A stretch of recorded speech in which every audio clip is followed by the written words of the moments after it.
여러분, 오늘 들려드릴 이야기는 정말 믿기 어려운 실화입니다. 한 중년 남성이 은행에서 벌인 일은 그야말로 영화보다 더 극적이었죠. 30년 전 자신의 모든 것을 빼앗아간 사기꾼을 며느리가 일하는 은행에서 마주친 순간 그는 선택해야 했습니다.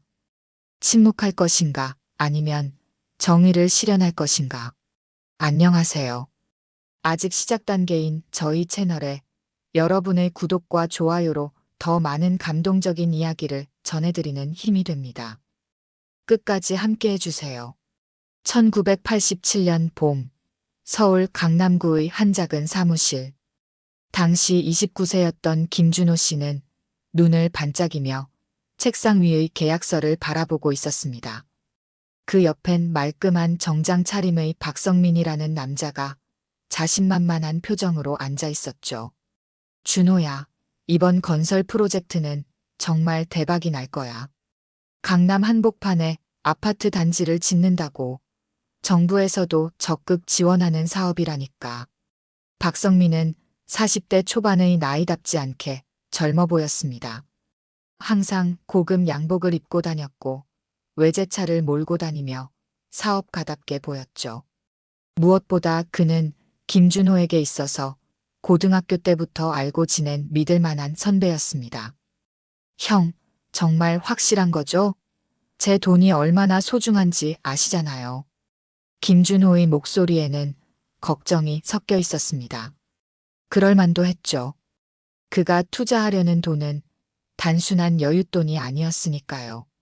결혼을 앞두고 모아둔 전세금 8천만 원, 그리고 부모님께 받은 결혼자금 2천만 원까지 합쳐서 총 1억 원이었습니다. 당시로서는 정말 큰 돈이었죠. 야, 내가 언제 널 실망시킨 적 있어? 6개월 후면 최소 30%는 수익이 날 거야. 그러면 내 결혼 자금도 넉넉해지고 신혼집도 더 좋은 곳으로 구할 수 있잖아. 박성민의 말에는 확신이 가득했습니다. 그는 김준호 앞에 화려한 조감도와 허가 서류들을 펼쳐놓았죠. 모든 것이 완벽해 보였습니다. 김준호는 그때 한 가지 놓친 것이 있었습니다. 박성민이 제시한 서류들이 모두 정교하게 조작된 가짜였다는 사실을 말이죠. 건설회사 도장, 관청의 허가서, 심지어 은행 보증서까지 모든 것이 완벽하게 위조된 것들이었습니다. 알겠습니다, 형. 투자하겠습니다. 김준호가 계약서에 서명하는 순간 그의 인생은 완전히 바뀌기 시작했습니다. 그는 몰랐죠. 자신이 서명하는 것이 단순한 투자 계약서가 아니라 자신의 모든 것을 잃게 만들 함정이라는 것을 말입니다. 계약서에 서명을 마친 후 박성민은 김준호의 어깨를 다독였습니다. 준호야, 정말 잘한 선택이야. 6개월 후에 내가 날 얼마나 고마워할지 벌써 기대된다. 그날 밤 김준호는 약혼자인 은미에게 전화를 걸었습니다. 여보, 우리 앞으로 더 여유로운 생활 할 수 있을 것 같아. 성민이 형이 정말 좋은 투자처를 소개해줬거든. 전화기 너머로 은미의 걱정스러운 목소리가 들렸습니다. 여보, 투자라는 게 항상 위험한 거 아니야? 우리 결혼 자금인데. 걱정 마, 성민이 형은 내가 고등학교 때부터 아는 사람이야. 그리고 이번 사업은 정부에서도 지원하는 확실한 거래라고 했어. 김준호의 목소리에는 확신이 가득했습니다. 하지만 그는 몰랐죠. 바로 그 순간 박성민이 자신의 돈으로 도박장에서 밤을 새우고 있다는 것을 말입니다. 한 달이 지나고 김준호는 박성민에게 연락을 취해 보았습니다. 형, 공사는 잘 진행되고 있나요? 물론이지. 아주 순조롭게 진행되고 있어. 곧 좋은 소식 들려줄 수 있을 거야. 하지만 박성민의 목소리에는 이전의 자신감이 없었습니다. 사실 그는 김준호의 돈뿐만 아니라 다른 여러 사람들로부터 받은 투자금까지 모두 날려버린 상태였죠. 2개월째 김준호는 직접 공사 현장을 확인해 보기로 했습니다.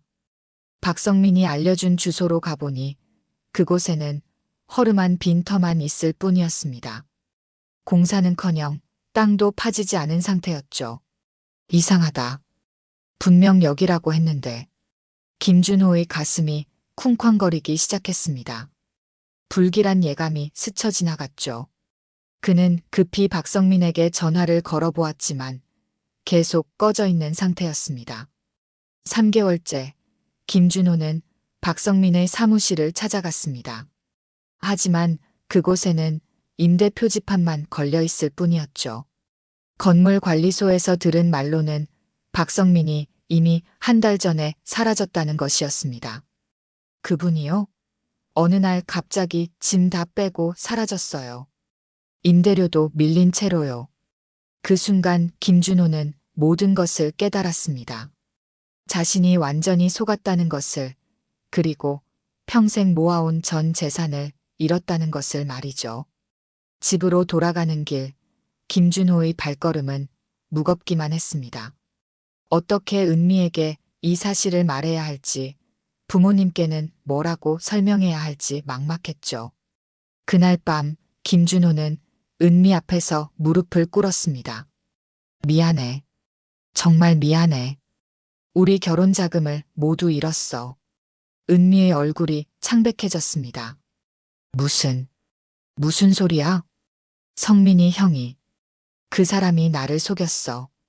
투자금을 가지고 도망쳤어.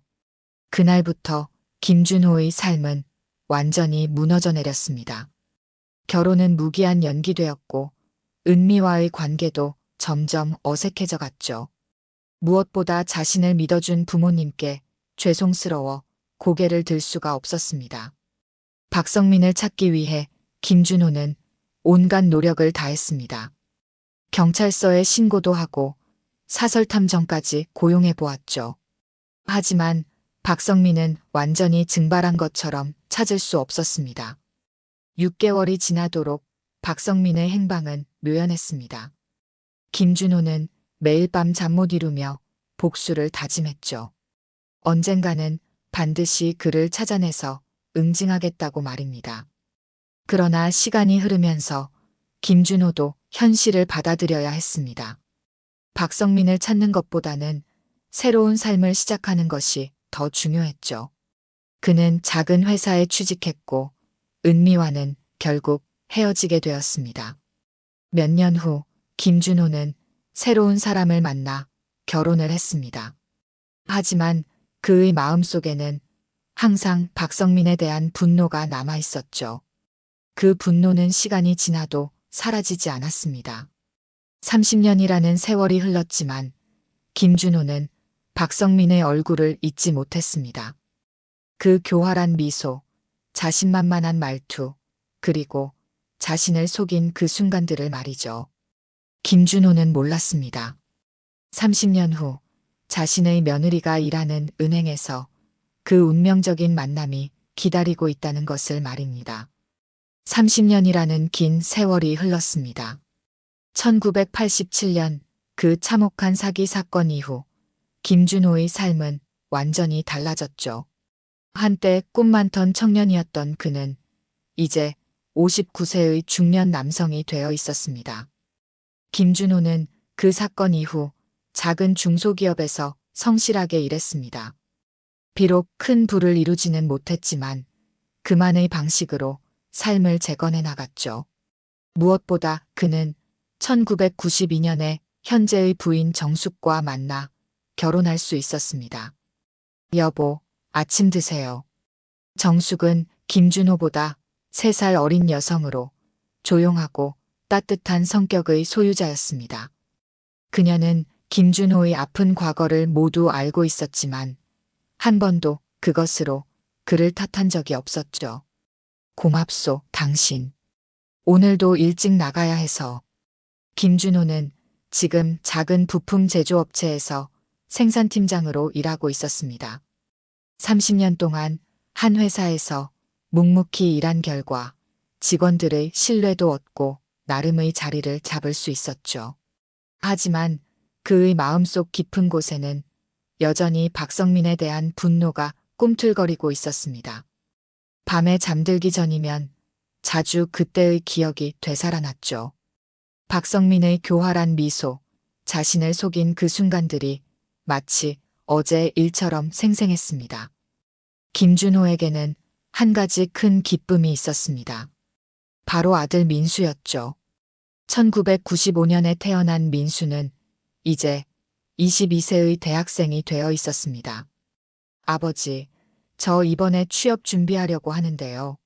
민수는 성실하고 똑똑한 청년으로 자랐습니다. 컴퓨터 공학과에 다니면서 프로그래밍에 재능을 보였죠. 김준호는 아들을 보면서 자신이 잃었던 꿈을 다시 꾸곤 했습니다. 그래, 아들아. 아버지가 못다 이룬 꿈을 내가 이뤄줬으면 좋겠다. 김준호는 아들에게만큼은 자신과 같은 실수를 하지 않기를 바랐습니다. 그래서 항상 신중하게 생각하고 행동하라고 가르쳤죠. 2015년 민수는 대학을 졸업하고 IT 회사에 취직했습니다. 그리고 2년 후인 2017년에는 대학 동기였던 미영과 결혼하게 되었죠. 아버님, 어머님, 안녕하세요. 미영은 밝고 활발한 성격의 여성이었습니다. 경영학과를 졸업한 그녀는 졸업 후 은행에서 일하기 시작했죠. 김준호와 정숙은 이런 며느리가 마음에 들었습니다. 우리 미영이는 정말 똑똑해 보이는구나. 네, 아버님. 저는 지금 시중은행에서 창구 업무를 담당하고 있어요. 앞으로 더 열심히 해서 승진하고 싶어요. 미영의 꿈은 단순했습니다. 은행에서 성실하게 일해서 안정적인 삶을 꾸리는 것이었죠. 그녀는 특히 고객 서비스에 뛰어났고 동료들 사이에서도 인기가 많았습니다. 결혼식 날, 김준호는 감회가 새로웠습니다. 30년 전 자신이 잃었던 결혼의 기쁨을 아들을 통해 다시 느끼고 있었죠. 민수야, 행복하게 살아라. 그리고 절대 남을 쉽게 믿지는 마라. 김준호의 마지막 당부에는 30년 전의 아픈 기억이 담겨 있었습니다. 민수는 아버지의 과거를 알고 있었기에 그 말의 무게를 이해할 수 있었죠. 알겠습니다, 아버지. 저는 아버지처럼 성실하게 살겠어요. 신혼 초기, 미영은 시댁 식구들과 자주 만났습니다. 특히 시아버지인 김준호와는 많은 대화를 나누었죠. 아버님, 은행 일이 생각보다 힘들어요. 여러 종류의 고객들을 상대해야 하거든요. 그래도 안정적인 직장이니까 좋잖아. 우리 미영이가 열심히 하는 걸 보니 기특하구나. 김준호는 며느리를 진심으로 아꼈습니다. 자신이 30년 전에 놓쳤던 안정적인 삶을 며느리가 이루고 있는 것 같아 뿌듯했죠. 2018년 미영은 임신 소식을 알렸습니다. 김준호와 정숙은 기뻐서 어쩔 줄 몰랐죠. 아버님, 어머님, 저희가 아기를 가졌어요. 정말이냐? 우리가 할아버지, 할머니가 되는구나. 손자를 기대하는 김준호의 마음은 설렜습니다. 이제 새로운 희망이 생긴 것 같았죠. 박성민에 대한 분노도 잠시 잊을 수 있을 만큼 기뻤습니다.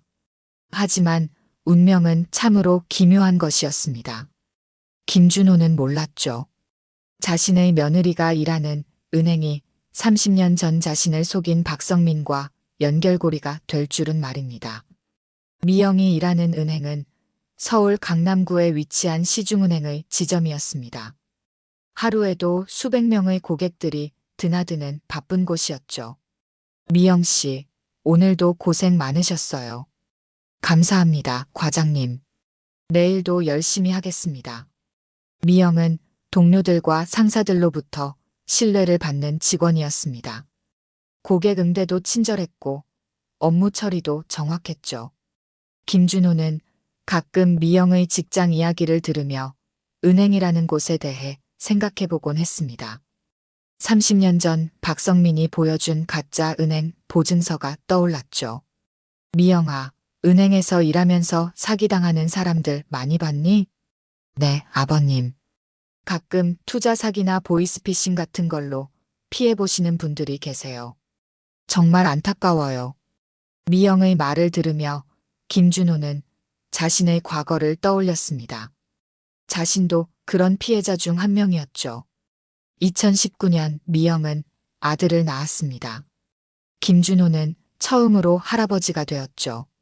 우리 손자 정말 예쁘구나. 이름은 뭐라고 지을까? 아버님이 지어주세요. 김준호는 손자의 이름을 정민이라고 지었습니다. 정의로운 사람이 되라는 뜻이었죠. 그의 마음속에는 여전히 정의에 대한 갈망이 남아 있었습니다. 손자를 보며 김준호는 새로운 희망을 느꼈습니다. 이제 과거의 아픈 기억들을 뒤로하고 가족을 위해 살아야겠다고 다짐했죠. 하지만 인생이란 참으로 예측할 수 없는 것입니다. 김준호는 몰랐습니다. 몇 년 후 자신의 며느리가 일하는 은행에서 30년 만에 박성민과 마주치게 될 줄은 말이죠. 2020년과 2021년은 코로나19로 인해 모든 사람들에게 힘든 시기였습니다. 김준호의 회사도 어려움을 겪었지만 그는 묵묵히 버텨냈죠. 여보, 요즘 회사 사정이 안 좋다던데 괜찮아요? 걱정 말아요. 우리 회사는 필수 부품을 만드니까 금방 회복될 거예요. 김준호는 가족들 앞에서는 항상 강한 모습을 보였습니다. 30년 전의 실패 이후로 그는 더욱 신중하고 책임감 있는 사람이 되었죠. 미영도 은행에서 계속 성실하게 일했습니다. 코로나19 상황에서도 금융 서비스는 멈출 수 없었기 때문이었죠. 아버님, 요즘 은행에 이상한 고객들이 많이 와요. 마스크를 쓰고 있어서 얼굴을 알아보기 힘들기도 하고요. 미영의 이런 말을 들으며 김준호는 알 수 없는 불안감을 느꼈습니다. 왜인지 모르게 30년 전의 기억이 자꾸 떠올랐죠. 2022년 드디어 코로나19 상황이 나아지기 시작했습니다. 사람들은 다시 일상으로 돌아갔고 경제도 조금씩 회복되었죠. 김준호는 이제 곧 정년퇴직을 앞두고 있었습니다. 30년 넘게 성실하게 일한 결과 적지 않은 퇴직금도 받을 예정이었죠. 여보, 퇴직하고 나면 뭐 하고 싶어요? 글쎄요. 손자 돌보는 것도 좋고 취미 생활도 해보고 싶어요. 김준호의 노후 계획은 소박했습니다. 가족들과 평온하게 지내는 것이 전부였죠. 하지만 운명은 그에게 마지막 시험을 준비하고 있었습니다. 미영은 이제 은행에서 5년차 직원이 되어 있었습니다. 업무에도 익숙해졌고 고객들로부터도 좋은 평가를 받고 있었죠. 오늘도 수고했어, 미영아. 감사합니다. 내일은 좀 특별한 고객이 오신다고 하네요. 미영은 몰랐습니다. 그 특별한 고객이 바로 자신의 시아버지의 인생을 바꿔놓은 장본인이라는 것을 말이죠. 그날 밤 김준호는 이상한 꿈을 꾸었습니다. 30년 전 박성민과 마주했던 그 사무실이 꿈에 나타났죠. 박성민이 자신만만하게 웃으며 말했습니다. 준호야, 우리 곧 다시 만날 거야. 김준호는 식은땀을 흘리며 잠에서 깨어났습니다. 단순한 꿈이었지만 왠지 모를 불안감이 그를 엄습했죠. 왜 갑자기 그 사람 생각이 나는 걸까? 김준호는 잠시 창밖을 바라보며 생각에 잠겼습니다. 30년이 지났지만 박성민에 대한 분노는 여전히 그의 마음속에 남아 있었죠. 다음 날이 바로 운명의 날이었습니다. 김준호가 며느리의 은행을 방문하게 되는 날 말이죠. 2023년 3월 15일 화요일 아침, 김준호는 평소와 다름없이 하루를 시작했습니다. 하지만 이날이 그의 인생을 다시 한번 뒤바꿔 놓을 운명의 날이라는 것을 그는 전혀 모르고 있었죠. 여보, 오늘 미영이 은행에 갈 일이 있다고 했죠? 정숙이 아침밥을 차리며 말했습니다. 김준호는 며느리가 일하는 은행에서 정기적금을 해지하기로 약속했었죠. 맞아요. 퇴직금 받으면 투자할 곳이 있어서 미리 해지해 두려고요. 김준호는 30년 넘게 모아온 적금을 해지할 예정이었습니다.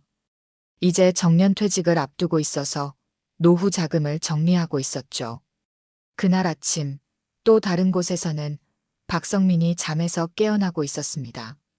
현재 63세인 그는 30년 전과는 완전히 다른 모습이었죠. 박성민의 머리는 반쯤 벗겨져 있었고 얼굴에는 세월의 흔적이 깊게 패여 있었습니다.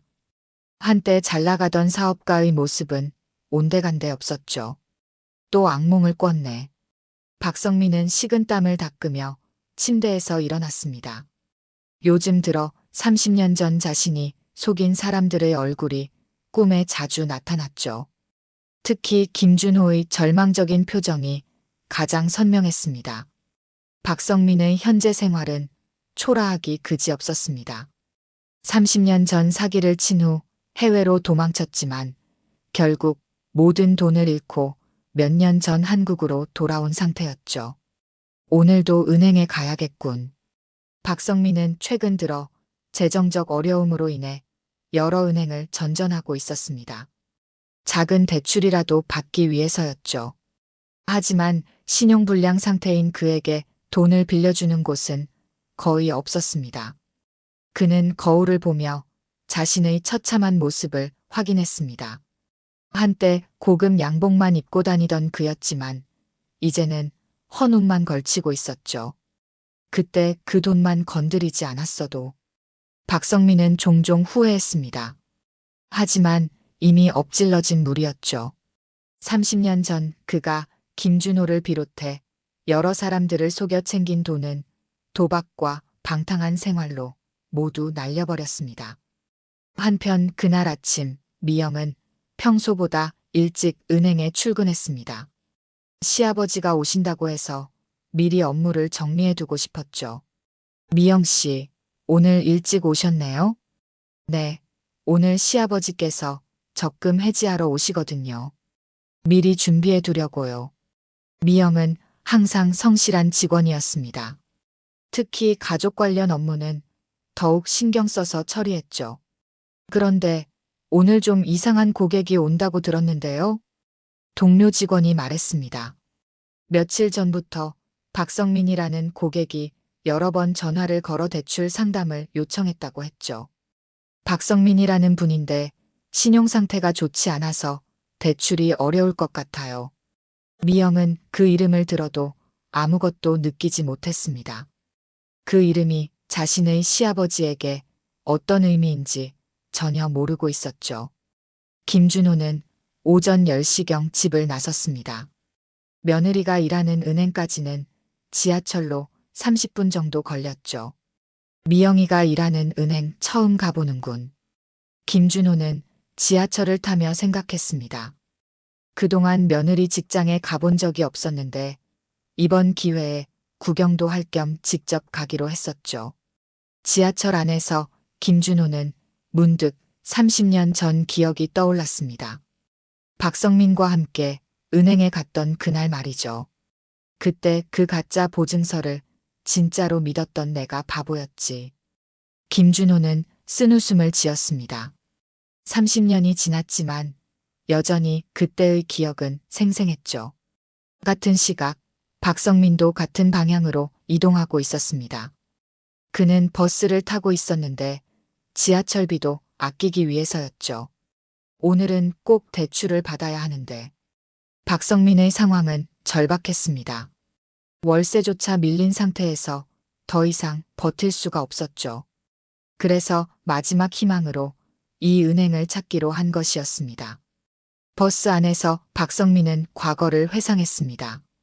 30년 전 자신이 얼마나 많은 사람들을 속였는지, 그리고 그 결과 어떻게 되었는지 말이죠. 김준호. 그 친구는 지금 뭘 하고 있을까? 박성민은 가끔 자신이 속인 사람들을 생각해보곤 했습니다. 특히 김준호는 가장 기억에 남는 피해자였죠. 결혼 자금까지 모두 잃게 만들었으니까요. 오전 10시 30분, 김준호는 며느리가 일하는 은행 앞에 도착했습니다. 현대적이고 깔끔한 은행 건물이었죠. 여기가 미영이가 일하는 곳이구나. 김준호는 은행 입구에서 잠시 머뭇거렸습니다. 30년 전 박성민에게 속은 이후로 은행이라는 곳에 대해 묘한 감정이 있었거든요. 하지만 며느리를 만난다는 생각에 기분이 좋아졌습니다. 평소 미영을 친딸처럼 아끼고 있었죠. 같은 시각 박성민의 버스도 은행 근처에 도착했습니다. 그는 버스에서 내리며 마지막 담배 한 대를 피웠죠. 30년 만에 다시 은행에서 거절당하겠군. 박성민은 자조적으로 웃었습니다. 한때는 은행에서 떠받들어지던 자신이었는데 이제는 대출도 받기 어려운 신세가 되었죠. 오전 10시 45분, 김준호가 먼저 은행에 들어갔습니다. 입구에서 번호표를 뽑고 대기석에 앉았죠. 어머 아버님. 미영이 김준호를 발견하고 반갑게 인사했습니다. 하지만 업무 중이라 잠깐 손만 흔들고는 다시 고개 응대로 돌아갔죠. 김준호는 며느리가 일하는 모습을 보며 뿌듯함을 느꼈습니다. 친절하고 성실하게 고객을 응대하는 모습이 정말 대견했죠. 우리 며느리 정말 잘하는구나. 그때였습니다. 은행 입구 문이 열리며 한 남자가 들어왔죠. 낡은 옷을 입고 초라한 모습의 60대 남성이었습니다. 김준호는 처음에는 그냥 지나가는 고객 중 한 명으로 생각했습니다. 하지만 그 남자가 고개를 들어 주변을 둘러보는 순간 김준호의 심장이 멈춘 것 같았죠. 설마 저 사람이. 30년이 지났지만 박성민의 얼굴 윤곽은 여전히 알아볼 수 있었습니다. 비록 많이 늙고 초라해졌지만 그 교활한 눈빛만은 그대로였죠. 김준호의 손이 떨리기 시작했습니다. 30년 동안 꿈에서도 잊지 못했던 그 얼굴이 바로 눈앞에 나타난 것이었죠. 박성민은 아직 김준호를 알아보지 못했습니다. 그는 번호표를 뽑으며 주변을 둘러보았는데 그때 대기석에 앉아있는 김준호와 눈이 마주쳤죠. 처음에는 그냥 지나칠 뻔했지만 무언가 익숙한 느낌이 들어 다시 한번 쳐다보았습니다. 어디서 본 얼굴인데. 박성민도 점점 기억이 되살아나기 시작했습니다. 30년 전 자신이 속인 그 젊은 남자의 얼굴 말이죠. 두 사람은 서로를 바라보며 점점 확신을 갖게 되었습니다. 30년의 세월이 흘렀지만 서로의 얼굴을 완전히 잊을 수는 없었던 것이죠. 김준호의 얼굴에는 분노가 떠올랐습니다. 30년 동안 억눌러왔던 감정이 한순간에 폭발할 것 같았죠. 박성민의 얼굴에는 당황과 두려움이 스쳐갔습니다. 자신이 가장 만나고 싶지 않았던 사람을 마주친 것이었죠. 은행 안의 시간이 멈춘 것 같았습니다. 두 사람은 30년 만의 재회를 앞두고 서로를 바라보고 있었죠. 미영은 아직 이 상황을 전혀 모르고 있었습니다. 자신의 시아버지와 다음 고객이 어떤 관계인지 그리고 어떤 일이 벌어질지 전혀 예상하지 못했죠. 다음 고객님. 미영의 목소리가 은행 안에 울려 퍼졌습니다. 하지만 김준호와 박성민은 여전히 서로를 바라보며 꼼짝하지 않고 있었죠. 30년의 복수가 시작될 순간이 다가오고 있었습니다. 운명의 톱니바퀴가 다시 돌아가기 시작했습니다. 김준호는 마침내 자신의 인생을 망친 장본인을 찾은 것이었죠. 박성민은 자신의 과거가 되돌아와 자신을 찾아낸 것을 깨달았습니다. 30년 동안 숨어서 살아온 모든 것이 이 순간 무너져 내리기 시작했죠. 두 사람 모두 알고 있었습니다. 이제 피할 수 없는 대면이 시작된다는 것을 말이죠. 그리고 그 한가운데에는 아무것도 모르는 미영이 있었습니다. 곧 벌어질 일에 휘말리게 될 순진한 며느리가 말이죠. 다음 고객님, 3번 창구로 오세요. 미영의 목소리가 은행 안에 울려 퍼졌지만 김준호는 여전히 자리에서 일어날 수 없었습니다. 30년 동안 찾아 헤맸던 그 얼굴이 바로 눈앞에 있었기 때문이죠. 박성민도 마찬가지였습니다. 그는 김준호를 완전히 알아보았고 자신의 과거가 마침내 자신을 찾아왔다는 것을 깨달았죠. 3번 고객님, 김준호님, 미영이 다시 한번 불렀습니다. 그제야 김준호가 정신을 차리고 천천히 일어났죠. 하지만 그의 눈은 여전히 박성민에게서 떠나지 못했습니다. 김준호가 창구로 걸어가는 동안 박성민은 가슴이 두근거렸습니다. 30년 전 자신이 저질렀던 일들이 주마등처럼 스쳐 지나갔죠. 아버님, 안녕하세요. 미영이 밝게 인사했지만 김준호의 표정은 굳어 있었습니다. 그는 시선을 박성민에게서 떼지 못하고 있었죠. 아버님, 괜찮으세요? 얼굴이 안 좋아 보이시는데. 아, 미영아, 괜찮다. 적금 해지하러 왔어. 김준호는 겨우 정신을 차리고 말했습니다. 하지만 그의 목소리는 떨리고 있었죠. 미영은 서류를 준비하기 시작했습니다. 네, 금액이 꽤 되시네요. 어디에 쓰실 예정이세요? 투자. 투자 좀 하려고. 김준호의 대답은 의미심장했습니다. 30년 전 박성민에게 속아 잃었던 그 투자 말이죠. 박성민은 자신의 순서를 기다리며 김준호의 뒷모습을 바라보고 있었습니다. 30년이 지났지만 여전히 성실해 보이는 모습이 오히려 그를 더욱 괴롭혔죠. 어떻게 이런 일이. 박성민은 속으로 중얼거렸습니다. 수많은 은행 중에서 하필 이곳에서 김준호를 만나다니 운명의 장난이라고밖에 할 수 없었죠. 아버님, 서류 작성 다 되셨어요. 잠깐만 기다려주세요. 미영이 뒤에서 서류를 처리하는 동안 김준호는 박성민을 똑바로 바라보았습니다. 30년 동안 꿈꿔왔던 이 순간이었죠. 박성민도 김준호의 시선을 피할 수 없었습니다. 두 사람의 눈이 마주치는 순간 30년 전의 기억이 생생하게 되살아났죠. 준호야, 이번 투자는 정말 확실한 거야. 형, 제 전 재산이에요. 정말 믿어도 되는 거죠? 30년 전의 대화가 두 사람의 머릿속에서 동시에 떠올랐습니다. 아버님, 다 처리되었습니다. 미영의 목소리에 김준호가 정신을 차렸습니다. 하지만 그는 자리를 떠나지 않았죠. 미영아, 잠깐만. 저기 저 사람 혹시 아니? 김준호가 박성민을 가리키며 물었습니다. 미영은 당황스러워했죠. 누구요, 아버님? 저 사람. 이름이 뭐야? 아, 박성민 님이요. 대출 상담하러 오신 분인데. 왜 그러세요? 그 순간 김준호의 얼굴이 완전히 굳었습니다. 30년 만에 듣는 그 이름이었죠. 박성민. 김준호가 중얼거리는 소리를 박성민도 들었습니다. 이제 더 이상 숨을 수 없다는 것을 깨달았죠. 다음 고객님.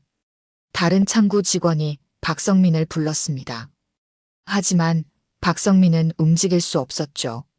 김준호의 시선이 자신을 옥죄고 있었습니다. 김준호가 천천히 자리에서 일어났습니다. 그리고 박성민에게 다가가기 시작했죠. 잠깐만요. 박성민이 다급하게 말했습니다. 하지만 김준호는 멈추지 않았죠. 30년을 기다렸다. 김준호의 목소리는 낮았지만 분노로 가득했습니다. 은행 안의 다른 고객들이 무슨 일인지 궁금해하며 쳐다보기 시작했죠. 준호야, 이게 우연의 일치라니. 박성민이 떨리는 목소리로 말했습니다. 하지만 김준호의 분노는 더욱 커져갔죠. 우연이라고? 김준호의 목소리가 점점 커졌습니다. 은행 안이 조용해지기 시작했죠. 아버님, 무슨 일이세요? 미영이 당황해서 창구에서 나왔습니다. 무슨 일인지 전혀 파악할 수 없었죠. 미영아, 저 사람이 30년 전의 나를. 김준호가 말을 잇지 못했습니다. 분노와 격정으로 목소리가 막혔죠. 준호야, 여기서는 안 돼. 나가서 얘기하자. 박성민이 다급하게 말했습니다. 은행에서 소동을 일으키면 안 된다는 것을 알고 있었죠. 나가서 30년 동안 너를 찾아 헤맸는데 나가서 얘기하자고. 김준호의 목소리가 은행 전체에 울려 퍼졌습니다. 이제 모든 사람들이 이들을 주목하고 있었죠. 아버님, 진정하세요. 무슨 일인지 차근차근 설명해 주세요. 미영이 김준호의 팔을 잡으며 달랬습니다. 하지만 김준호의 분노는 쉽게 가라앉지 않았죠. 저 사람이 30년 전에 내 전 재산을 사기쳤어. 김준호의 외침에 은행 안이 술렁거리기 시작했습니다. 고객들이 웅성거리며 무슨 일인지 궁금해했죠. 박성민의 얼굴이 창백해졌습니다. 자신의 과거가 공개되는 순간이었죠. 사기라니. 무슨 소리야? 박성민이 억지로 태어난 척했지만 그의 목소리는 떨리고 있었습니다. 무슨 소리? 1987년 강남 건설 투자 사기 기억 안 나? 김준호가 구체적으로 말하자 박성민은 더 이상 부인할 수 없었습니다. 미영은 완전히 혼란스러웠습니다. 자신의 시아버지와 고객 사이에 이런 과거가 있었다니 믿을 수 없었죠. 아버님, 정말요? 정말 그런 일이 있었어요? 그래, 미영아. 저 사람 때문에 나는. 김준호가 말을 잇지 못하고 눈물을 글썽였습니다. 30년 동안 억눌러왔던 감정이 터져나왔죠. 준호야, 미안하다. 정말 미안해. 박성민이 갑자기 무릎을 꿇었습니다. 은행 바닥에 무릎을 꿇고 사과하기 시작했죠. 30년 늦었지만 정말 미안하다. 내가 잘못했어. 박성민의 갑작스러운 사과에 은행 안이 더욱 조용해졌습니다. 모든 사람들이 이 상황을 지켜보고 있었죠. 하지만 김준호의 분노는 쉽게 가라앉지 않았습니다. 미안. 30년 만에 미안 한마디면 끝이야. 김준호가 주먹을 부르짖었습니다. 당장이라도 박성민을 때릴 것 같은 분위기였죠. 아버님, 안 돼요. 여기는 공공장소예요. 미영이 김준호를 말렸습니다. 하지만 김준호의 분노는 통제하기 어려워 보였죠. 내 때문에 내 인생이 완전히 망가졌어. 내 결혼도, 내 꿈도 모든 걸 다 빼앗아갔잖아. 김준호의 절규에 은행 직원들이 서서히 다가오기 시작했습니다. 상황이 더 악화되기 전에 중재해야 했죠. 고객님들, 진정해 주세요. 이런 곳에서는 은행 과장이 나서서 말했지만 김준호는 듣지 않았습니다. 박성민은 여전히 무릎을 꿇고 있었습니다. 30년 동안의 죄책감이 한순간에 터져나왔죠. 준호야, 나도 그동안 힘들었어. 내가 준 돈으로 도박하다가 모든 걸 잃었어. 해외로 도망가서도 계속 너 생각했어. 정말 미안했어. 박성민의 고백에 김준호는 더욱 분노했습니다. 도박? 내 결혼 자금으로 도박을? 너 정말 사람이야? 김준호가 박성민에게 다가가려는 순간 미영이 그를 막아섰습니다. 아버님, 제발 진정하세요. 여기서 이러시면 안 돼요. 미영의 간절한 목소리에 김준호가 잠시 멈췄습니다. 며느리가 걱정하는 모습을 보니 정신이 들었죠. 하지만 30년 동안 쌓인 분노가 쉽게 가라앉을 리 없었습니다. 미영아, 알아야 해. 저 사람이 어떤 놈인지. 김준호가 미영을 바라보며 말했습니다. 그의 눈에는 여전히 분노의 불길이 타오르고 있었죠. 은행 안의 긴장감은 절정에 달했습니다. 30년 만의 재회가 이런 식으로 이루어질 줄은 아무도 예상하지 못했죠. 박성민은 여전히 무릎을 꿇고 있었습니다. 이제 더 이상 도망갈 곳도 없었고 변명할 말도 없었죠. 준호야, 내가 어떻게 하면 될까? 어떻게 해야 용서받을 수 있을까? 박성민의 질문에 김준호는 씁쓸하게 웃었습니다. 용서? 30년 늦었어. 너무 늦었다고. 그 순간 경비원이 다가왔습니다.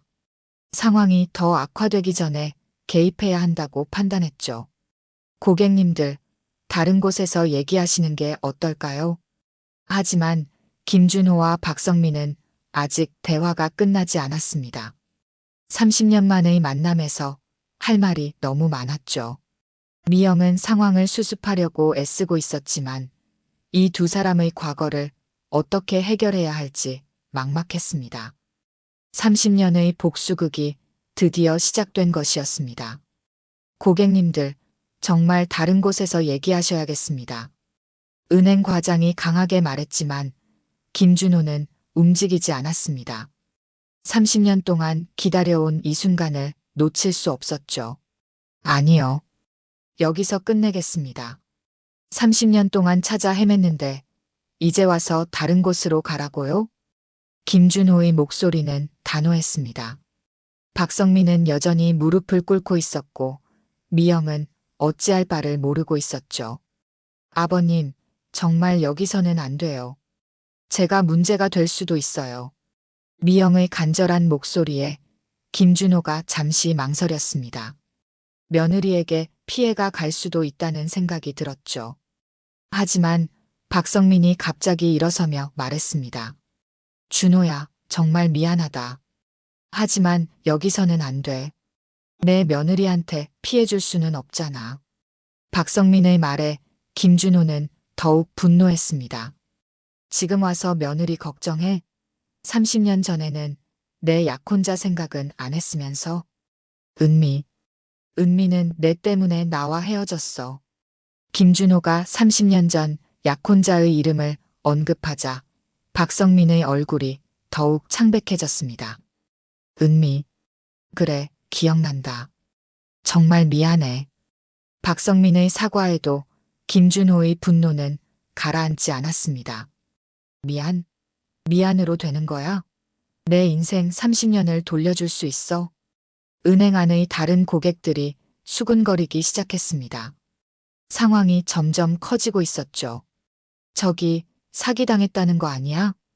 30년 전이라니. 얼마나 큰 돈이었을까? 고객들의 수군거림에 미영은 더욱 당황했습니다.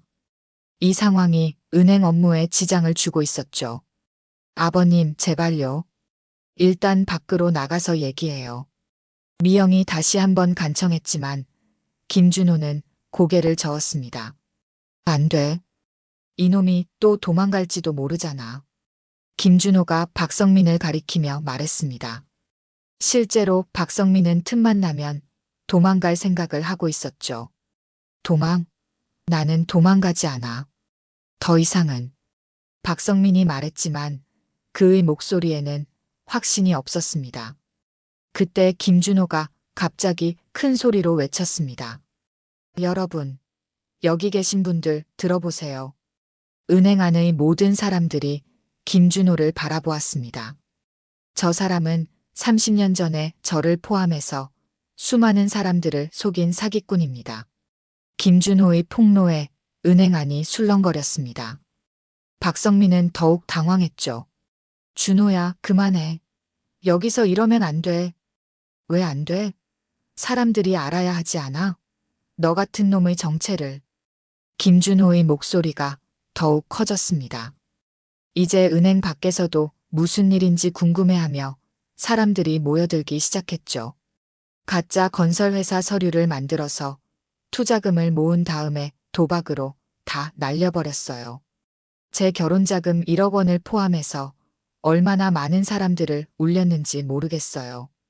김준호의 폭로에 사람들이 웅성거리기 시작했습니다. 1억 원?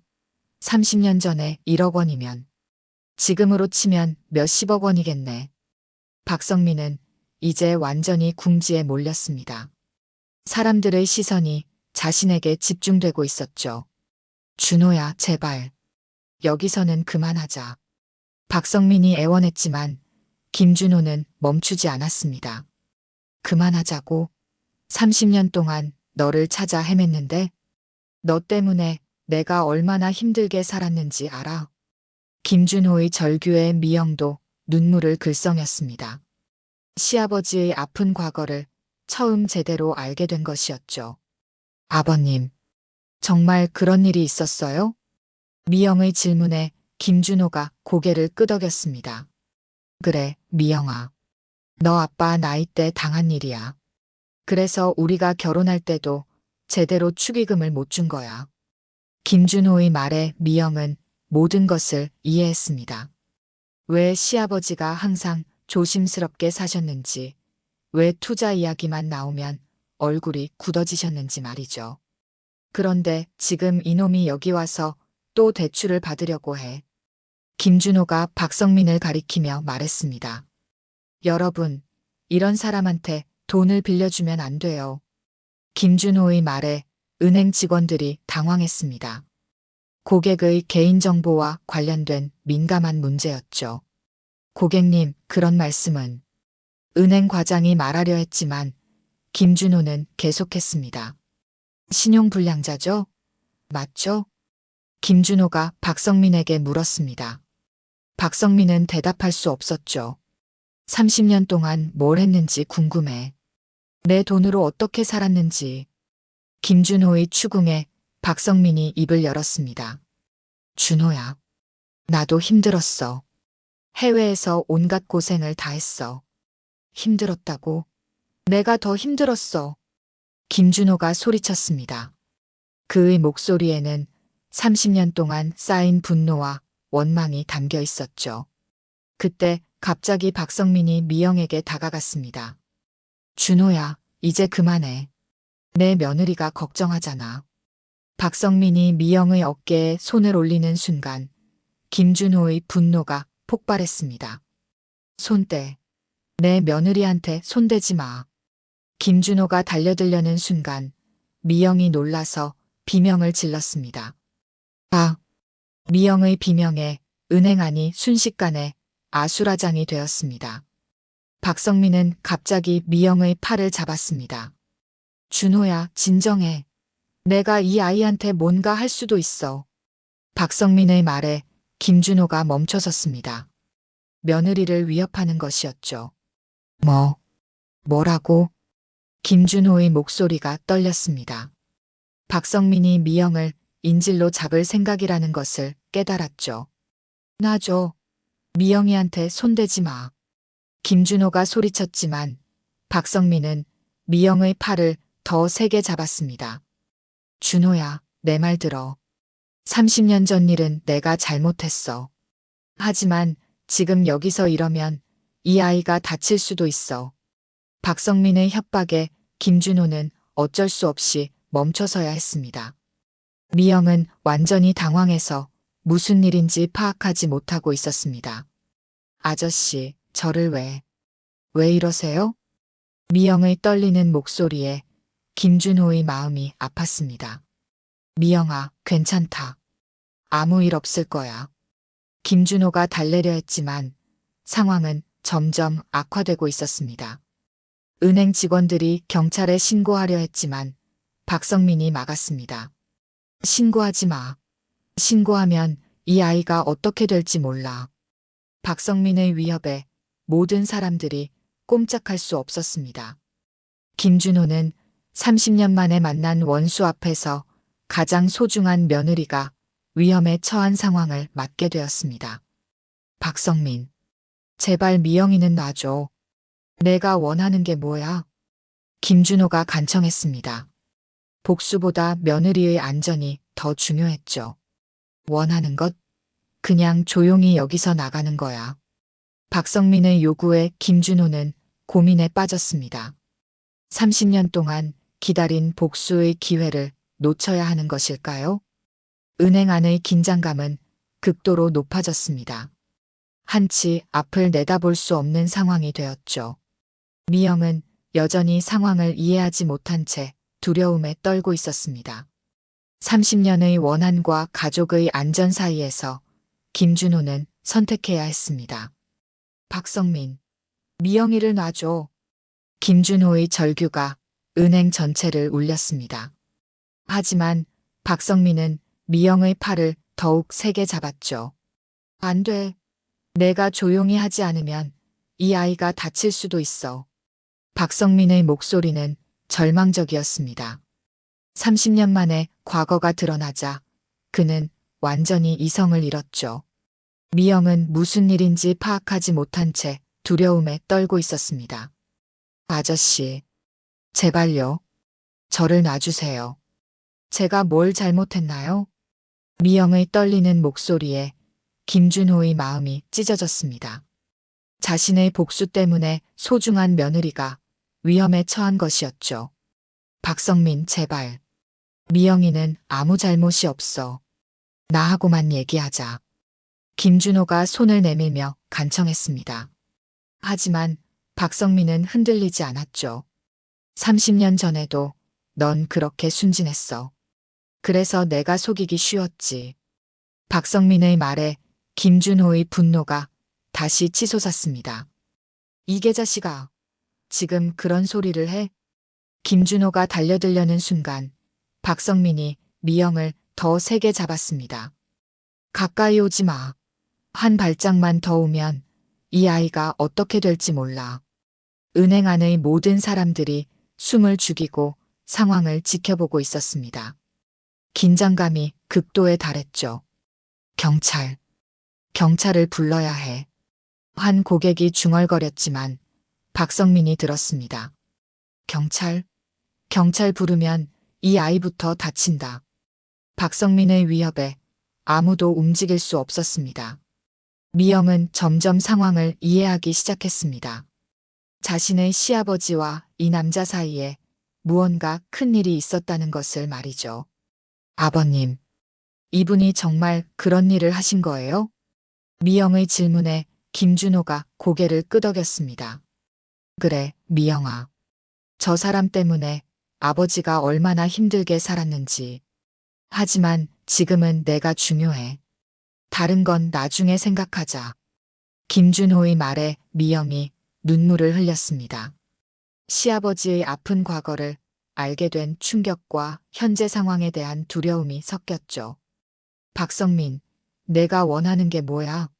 돈이야? 김준호가 물었습니다. 박성민은 잠시 망설였죠. 돈. 그래, 돈이 필요해. 아니, 필요한 게 아니라 없으면 죽어. 박성민의 절망적인 고백에 김준호는 그의 현재 처지를 짐작할 수 있었습니다. 얼마나 필요한데? 5천만 원. 아니, 3천만 원만 있으면 돼. 박성민의 요구에 김준호는 씁쓸하게 웃었습니다. 3천만 원? 너는 30년 전에 내게서 1억 원을 뺏어갔잖아. 지금 와서 3천만 원 달라고? 김준호의 말에 박성민이 더욱 절망적으로 변했습니다. 알고 있어. 하지만 지금 당장 없으면 나는 정말 죽어. 사채업자들이 나를 찾고 있어. 이번 주 안에 돈을 못 구하면. 박성민이 말을 잇지 못했습니다. 그의 상황이 얼마나 절박한지 알 수 있었죠. 그때 미영이 갑자기 말했습니다. 아저씨, 제가 도와드릴게요. 미영의 말에 모든 사람들이 놀랐습니다. 미영아, 안 돼. 김준호가 소리쳤지만 미영은 계속했습니다. 아버님의 원수분이지만 지금 이 상황을 끝내는 게 중요해요.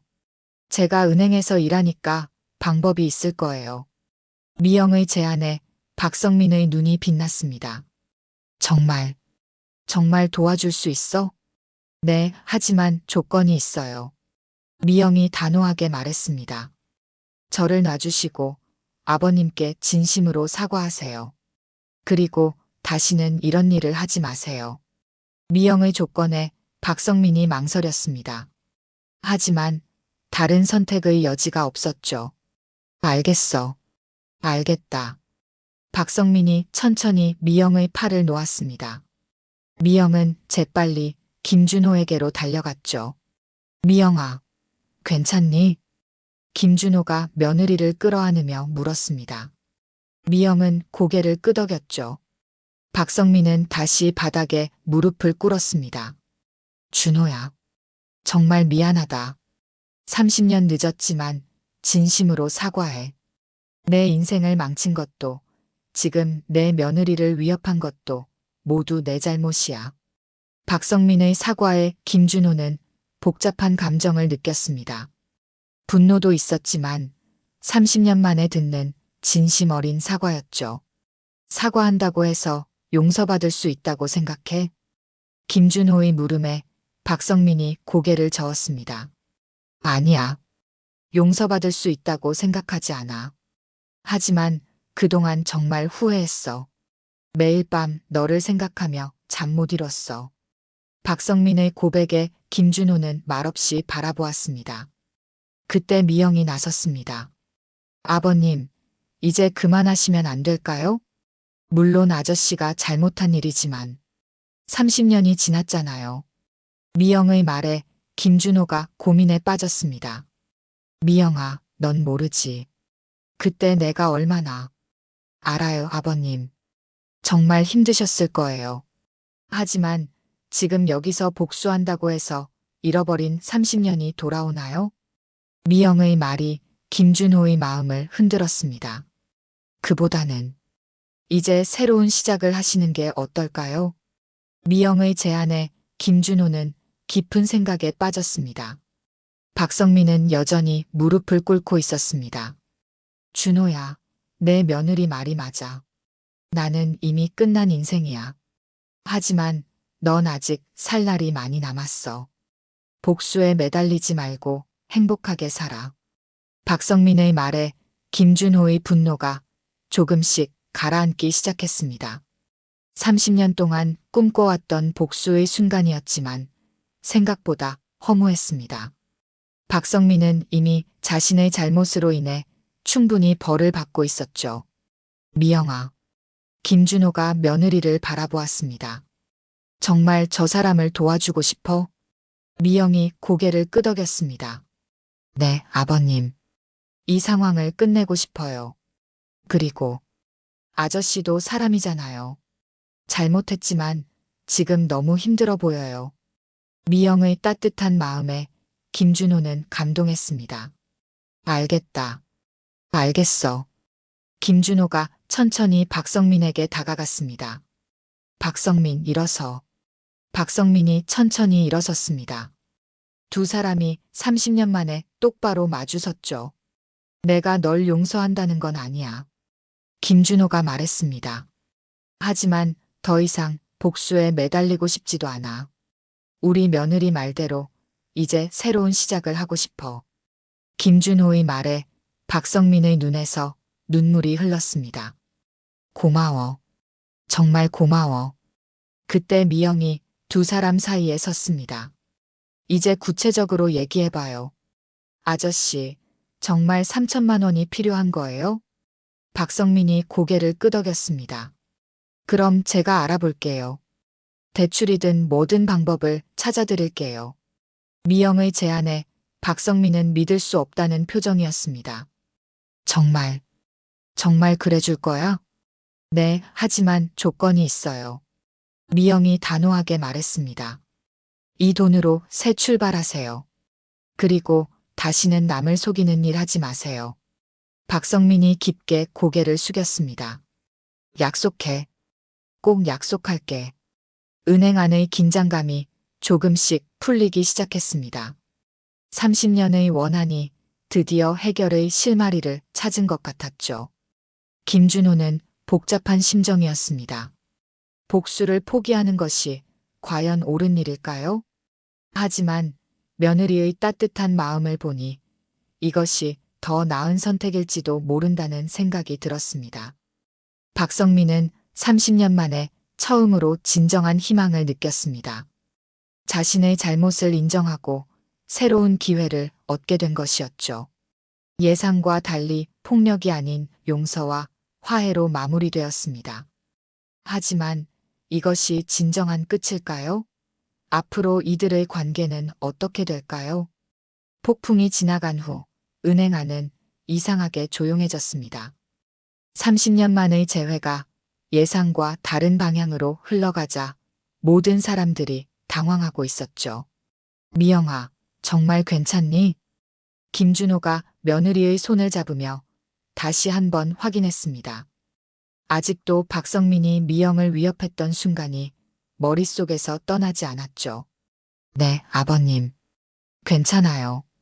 미영은 담담하게 대답했지만 그녀의 손은 여전히 미세하게 떨리고 있었습니다. 박성민은 여전히 고개를 숙인 채 서 있었습니다. 30년 만에 과거와 마주한 충격과 미영의 따뜻함에 대한 당황이 섞여 있었죠. 정말로 도와주실 건가요? 박성민이 조심스럽게 물었습니다. 아직도 믿기지 않는다는 표정이었죠. 네, 하지만 지금 여기서는 안 돼요. 미영이 주변을 둘러보며 말했습니다. 다른 고객들과 직원들이 여전히 이들을 주목하고 있었죠. 일단 사무실로 가서 자세히 얘기해봐요. 은행 과장이 나서서 말했습니다. 더 이상 로비에서 이런 일이 계속될 수는 없었죠. 고객님들, 상담실에서 조용히 얘기하시는 게 좋겠습니다. 세 사람은 은행 내부의 상담실로 이동했습니다. 문이 닫히자 김준호는 깊은 한숨을 내쉬었죠. 30년. 정말 오랜 시간이었다. 김준호가 중얼거렸습니다. 박성민은 여전히 말을 하지 못하고 있었죠. 미영이 먼저 입을 열었습니다. 아저씨, 정확한 상황을 말씀해 주세요. 누구에게 얼마를 빚진 건가요? 박성민이 떨리는 목소리로 대답했습니다. 사채업자들에게 3천만 원을 빌렸는데 이자가 계속 불어나서 이번 주 금요일까지 갚지 못하면 정말 위험해져요. 박성민의 고백에 김준호는 복잡한 감정을 느꼈습니다. 30년 전 자신을 속인 사람이 이제는 이런 처지가 되었다니 말이죠. 왜 사채를 썼어? 김준호가 물었습니다. 분노보다는 궁금증이 앞섰죠. 생활비가 없어서요. 일자리도 구하기 어렵고. 박성민의 말에는 30년간의 고생이 담겨 있었습니다. 30년 동안 뭘 했는지 말해봐. 김준호의 요구에 박성민이 고개를 들었습니다. 처음에는 해외로 도망갔어요. 동남아시아로요. 그곳에서 여러 일을 했지만 결국 다 실패했어요. 박성민이 30년간의 이야기를 풀어놓기 시작했습니다.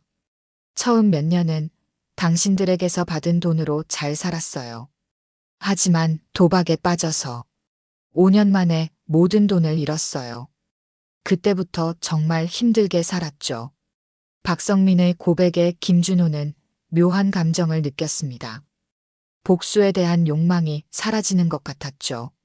15년 전에 한국으로 돌아왔지만 신용불량자가 되어서 제대로 된 일을 구할 수 없었어요.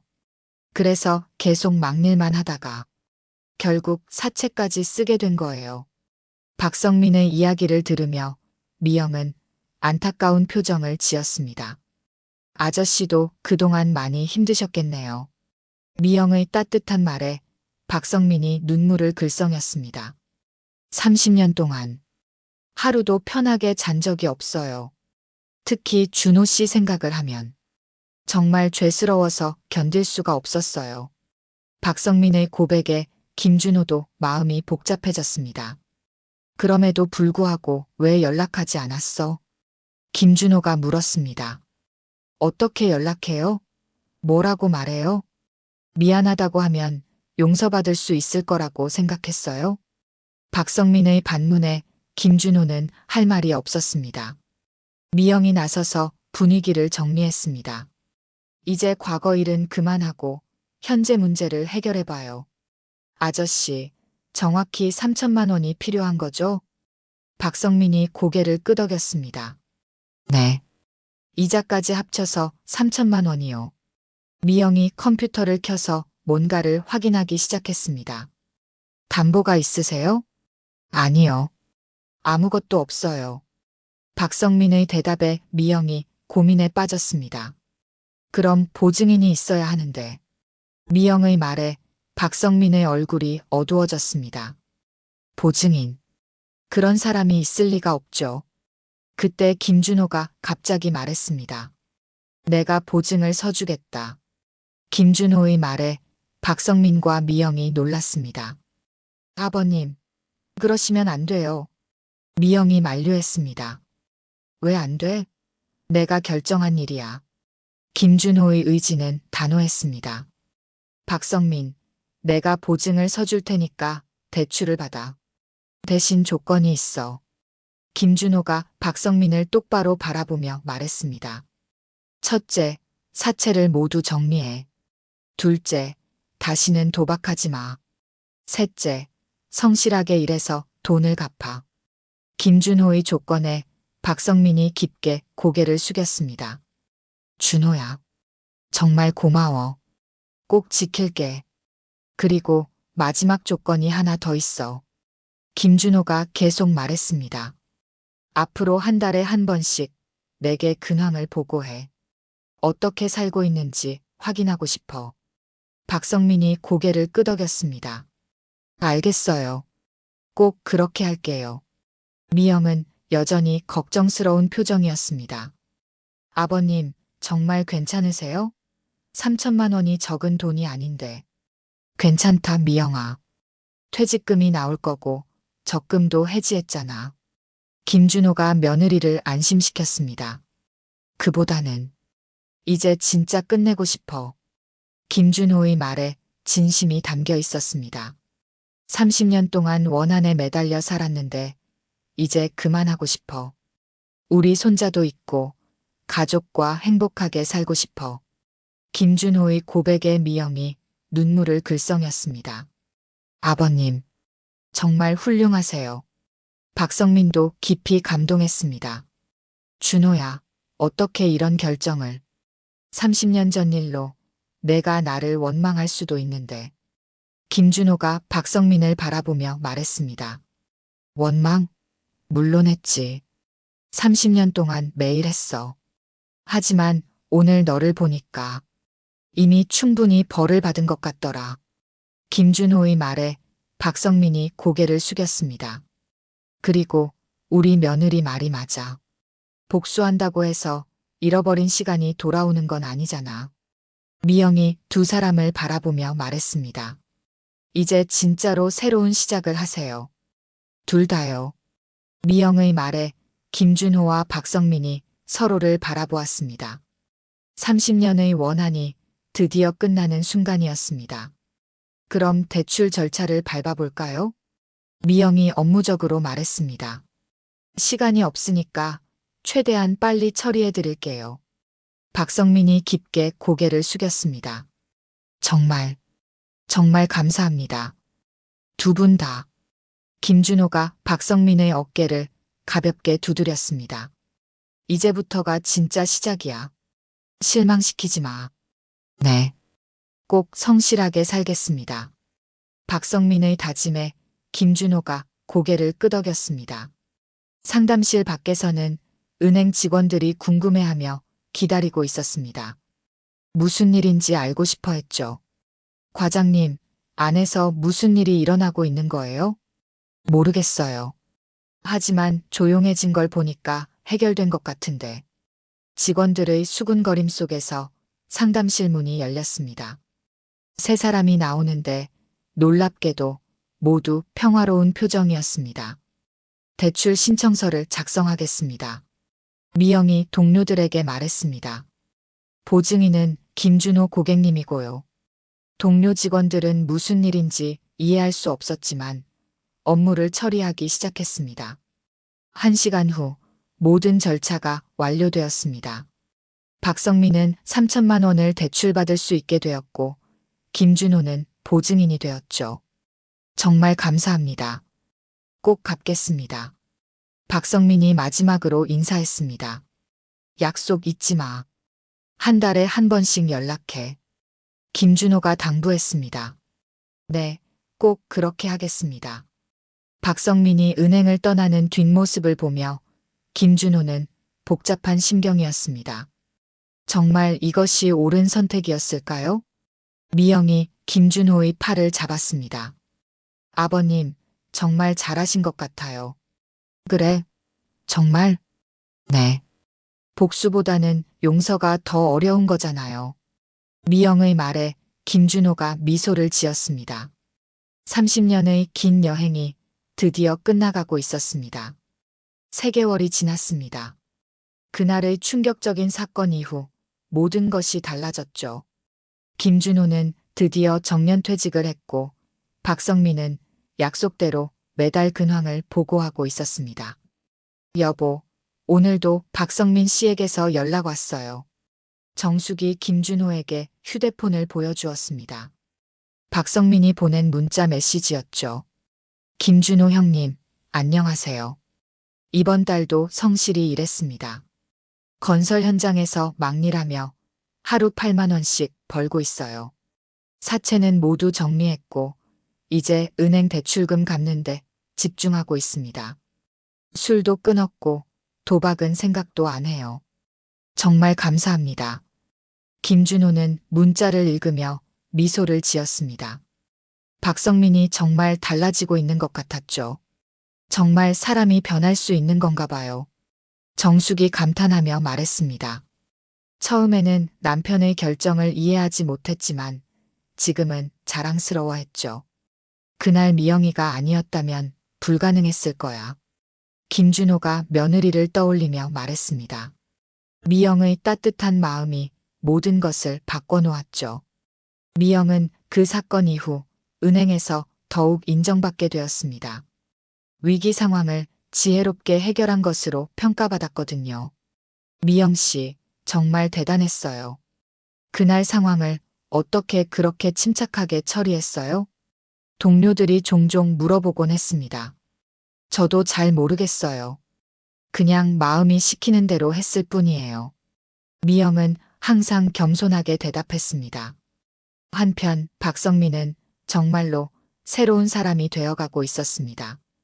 건설 현장에서 막일을 하며 하루하루 성실하게 살아가고 있었죠. 박 씨, 오늘도 수고했어요. 현장 소장이 박성민을 불렀습니다. 네, 소장님. 요즘 일 정말 열심히 하시네요. 나이도 있으신데 젊은 사람들보다 더 성실해요. 소장의 칭찬에 박성민이 쑥스럽게 웃었습니다. 감사합니다. 이제야 제대로 사는 법을 배우고 있어요.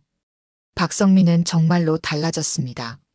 새벽 5시에 일어나서 현장에 나가고 저녁에는 도서관에서 책을 읽었죠. 30년 만에 처음으로 마음의 평화를 찾은 것 같았습니다. 6개월째 되는 날, 박성민은 김준호에게 특별한 제안을 했습니다. 형님, 직접 만나서 얘기할 수 있을까요? 문자를 받은 김준호는 조금 긴장했습니다. 무슨 일인지 궁금했죠. 약속 장소는 작은 카페였습니다. 박성민은 김준호보다 먼저 와서 기다리고 있었죠. 준호야, 와줘서 고마워. 박성민의 모습은 6개월 전과 완전히 달랐습니다. 깔끔하게 면도를 하고 단정한 옷을 입고 있었죠. 무엇보다 눈빛이 달랐습니다. 많이 달라졌네. 김준호가 솔직하게 말했습니다. 고마워서 하는 말이야. 형 덕분에 새로운 삶을 살고 있어. 박성민이 진심으로 말했습니다. 오늘 부른 이유가 있어. 대출금을 조기 상환하고 싶어. 박성민의 말에 김준호가 놀랐습니다. 벌써? 3천만 원을? 응. 6개월 동안 정말 열심히 일했어. 그리고 용돈도 아껴서 모았고. 박성민이 통장을 꺼내 보여주었습니다. 정말로 3천만 원이 들어있었죠. 어떻게 이렇게 빨리? 하루 8만 원씩 받아서 한 달에 240만 원이야. 6개월이면 1,440만 원이고 거기에 야간 작업도 했고 주말에는 다른 일도 했어. 박성민의 설명에 김준호는 감탄했습니다. 그리고 이것도. 박성민이 또 다른 봉투를 꺼냈습니다. 형에게 드리고 싶은 게 있어. 봉투 안에는 500만 원이 들어 있었습니다. 이건 뭐야? 30년 전 이자야. 1억 원을 30년 동안 은행에 넣어뒀다면 최소한 이 정도는 됐을 거야. 박성민의 말에 김준호가 당황했습니다. 이건 받을 수 없어. 받아줘. 이거라도 받아야 내 마음이 편해져. 박성민의 간절한 부탁에 김준호는 고민했습니다. 정말 다 갚을 수 있어? 그래. 이미 계산해봤어. 생활비 빼고 모든 걸 모았어. 박성민의 진심이 느껴졌습니다. 그럼 고맙게 받을게. 김준호가 돈을 받자 박성민이 깊게 고개를 숙였습니다. 정말 고마워, 준호야. 형이 아니었다면 나는 정말 죽었을 거야. 이제 진짜 새로운 시작이구나. 김준호가 감회 깊게 말했습니다. 응. 그리고 형에게 또 하나 말하고 싶은 게 있어. 박성민이 조심스럽게 말했습니다. 30년 전에 내가 속인 사람들이 형만 있었던 건 아니야. 김준호의 표정이 굳어졌습니다. 아직도 찾지 못한 사람들이 몇 명 있어. 그 사람들에게도 사과하고 싶어. 박성민의 말에 김준호는 놀랐습니다. 정말? 응. 형이 용서해 준 것처럼 다른 사람들에게도 진심으로 사과하고 싶어. 물론 돈을 갚는 건 시간이 걸리겠지만 박성민의 다짐에 김준호는 깊이 감동했습니다. 정말 대단해. 진짜 변했구나. 형 덕분이야. 형이 용서해주지 않았다면 불가능했을 거야. 두 사람은 오랜 시간 대화를 나누었습니다. 30년 전의 아픈 기억부터 현재의 희망찬 미래까지 말이죠. 카페를 나서며 김준호가 말했습니다. 앞으로도 연락하자. 이제는 원수가 아니라 친구로. 박성민의 눈에서 눈물이 흘렀습니다. 정말 고마워. 그날 저녁 김준호는 가족들에게 모든 이야기를 전해주었습니다. 아버님, 정말 잘하셨어요. 미영이 감탄하며 말했습니다. 우리 할아버지 정말 멋있어요. 손자 정민이도 김준호를 자랑스러워했습니다. 여보, 당신이 자랑스러워요. 정숙도 남편을 칭찬했습니다. 김준호는 가족들에 둘러싸여 행복을 느꼈습니다. 30년 동안의 원한을 놓아버리니 마음이 이렇게 가벼울 줄 몰랐죠. 1년 후 박성민은 건설 현장에서 팀장으로 승진했습니다. 성실한 일솜씨를 인정받은 것이었죠. 박 팀장, 축하드려요. 동료들이 축하해 주었습니다. 감사합니다. 앞으로도 열심히 하겠습니다. 박성민은 정말로 새로운 사람이 되어 있었습니다. 그는 틈틈이 30년 전 자신이 속인 다른 피해자들을 찾아다니며 사과했습니다. 모든 사람이 용서해 주지는 않았지만 최선을 다해 사과하고 보상하려고 노력했죠. 김준호는 정년퇴직 후 손자와 더 많은 시간을 보내며 행복한 노후를 보내고 있었습니다. 할아버지, 그때 정말 무서웠어요? 손자 정민이가 물어보곤 했습니다. 그래, 정말 무서웠지. 하지만 용서하니까 마음이 편해졌어. 김준호는 손자에게 용서의 의미를 가르쳐 주었습니다. 미영은 은행에서 승진해서 대리가 되었습니다. 그날의 경험이 그녀를 더욱 성숙하게 만들었죠. 미영 대리, 어려운 고객 상담은 미영 대리님이 최고예요. 동료들이 인정하는 실력자가 되었습니다. 2년 후 박성민은 작은 건설 회사를 차렸습니다. 그동안 모은 돈과 신용으로 창업한 것이었죠. 김준호 형님께 박성민이 회사 개업 소식을 전하는 편지를 보냈습니다. 형님 덕분에 새로운 시작을 할 수 있게 되었습니다. 이번에는 정말 정직하게 사업하겠습니다. 그리고 수익의 일부를 사회에 환원하려고 합니다. 30년 전 잘못을 조금이라도 만회하고 싶어서요. 편지를 읽은 김준호는 뿌듯함을 느꼈습니다. 복수 대신 용서를 선택한 것이 정말 옳은 결정이었다는 것을 확신했죠. 5년이 지난 지금 박성민의 회사는 지역에서 신뢰받는 기업이 되었습니다. 그는 정기적으로 불우한 청소년들을 도우며 사회봉사를 하고 있죠. 김준호는 건강한 모습으로 가족들과 행복한 시간을 보내고 있습니다. 30년 만에 찾은 진정한 평화였죠. 여보, 그때 정말 잘 선택한 것 같아요. 정숙이 남편에게 말했습니다. 복수했다면 지금 이런 행복은 없었을 거예요. 김준호가 고개를 끄덕였습니다. 미영이 말이 맞았어. 복수보다는 용서가 더 큰 힘이 있더라고. 두 사람은 창밖을 바라보며 미소 지었습니다. 손자가 마당에서 뛰어노는 모습이 보였죠. 이 이야기는 우리에게 중요한 교훈을 줍니다. 복수는 또 다른 아픔만 낳지만 용서는 모든 사람을 치유하고 새로운 희망을 만들어낸다는 것을 말이죠. 30년의 원한이 용서로 바뀌는 순간 두 사람 모두 진정한 자유를 얻었습니다. 김준호는 분노의 감옥에서 벗어났고 박성민은 죄책감의 무게에서 해방되었죠. 그리고 그 중심에는 미영이라는 따뜻한 마음을 가진 사람이 있었습니다. 한 사람의 선한 마음이 모든 것을 바꿔놓은 것이죠. 지금도 어디선가 용서를 기다리는 사람들이 있을 것입니다. 그리고 용서해야 할 사람들도 있을 것이고요. 이 이야기가 그런 분들에게 작은 위로와 희망이 되길 바랍니다. 용서는 약함이 아니라 가장 큰 용기이며 진정한 승리라는 것을 기억해 주세요.